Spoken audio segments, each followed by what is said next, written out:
আমি কাউকে একটা ভিডিও পাঠাবো।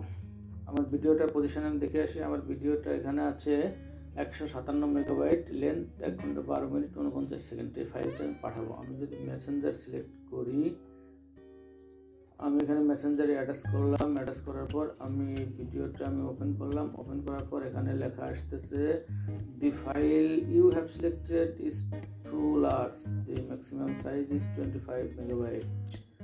ফাইলগুলি আপলোড করতে ব্যর্থ হয়েছে, বন্ধ করো। অর্থাৎ 25 মেগাবাইটের বেশি হলে আমি এখানে পাঠাতে পারবো না, অর্থাৎ আমাকে পাঠাতে দেবে না। আমি মেসেজ ব্যর্থ। এখন আমি মেইলে ট্রাই করে দেখি। মেইলে আমি অ্যাটাচে আসলাম। অ্যাটাচে আসার পর ভিডিওটা আমি অ্যাটাচ করলাম। অ্যাটাচ করার পর এখানে অ্যাটাচ হচ্ছে your file is larger then 25 megabyte, it will be sent as a Google drive link. অর্থাৎ দেখা যায় আমার ফাইলটা কী অবস্থা হয়।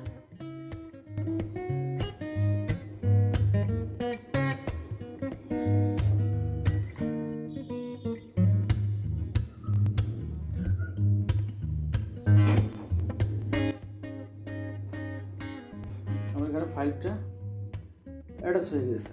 আমি এখন ফাইলটা যদি পাঠাই, আমি এখানে একটা মেল দিলাম। মেল দিয়ে আমি এখানে সাবজেক্টে টেস্ট দিলাম। টেস্ট দেওয়ার পর আমি যদি এখানে সেন্ড করি, সেন্ড করার পর এখানে লিখতেছে someone needs access to MP3 share with people.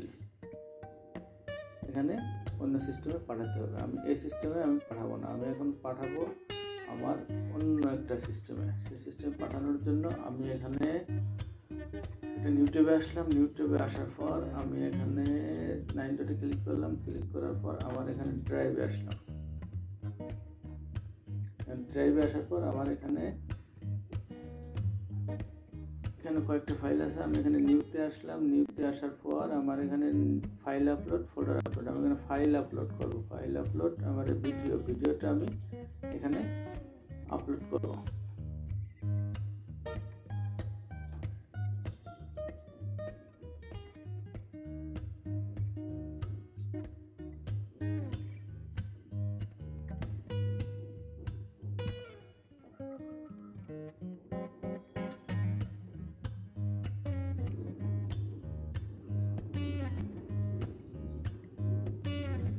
আমার এখানে ফাইলটা আপলোড হয়ে গেছে। আমি এখানে একটা রিফ্রেশ দিলাম। রিফ্রেশ দেওয়ার পর আমার এই ফাইলটা আপলোড হয়ে গেছে।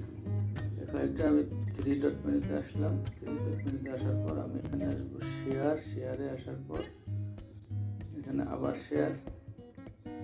এখানে শেয়ার আসার পর এখানে রেস্ট্রিক্টেড আমি ড্রপ ডাউন ক্লিক করলাম। ক্লিক করার পর এনিওয়ান উইথ লিঙ্ক, অর্থাৎ আমি যে কোনো লোকের কাছে এই লিঙ্কটা পাঠাতে পারবো। পাঠার পর এখানে সে কী করতে পারবে, এখানে ভিউয়ার, কমেন্টার, এডিটর। এডিটর দিলে সে এডিট করতে পারে, ভিউয়ার দিলে শুধুমাত্র সে ভিউ করতে পারবে বা ডাউনলোড করতে পারে। আমি এখানে কপি লিঙ্কে ক্লিক করলাম। এখানে আমি ডান করলাম। ডান করার পর আমি যদি ফেসবুকে চলে আসি, আমি এখানে কন্ট্রোল ভি দিলাম। কন্ট্রোল ভি দেওয়ার পর এখানে যদি আমি সেন্ড করি, সেন্ড করলে আমার এখানে লিঙ্কটা চলে গেছে। আমি যদি লিঙ্কে এখানে ক্লিক করি, লিঙ্কে ক্লিক করলে আমার ভিডিওটা এখানে চলে আসছে। অর্থাৎ এখানে আমি যদি ডাউনলোড করি তাহলে এটা ডাউনলোড হয়ে যাবে। ডাউনলোড করে আমি ভিডিওটা দেখতে পারি, অর্থাৎ যার কাছে পাঠাবো সেই ভিডিওটা ডাউনলোড করে দেখতে পারবে। এভাবে আমরা বড় বড় ভিডিও পাঠাতে পারি।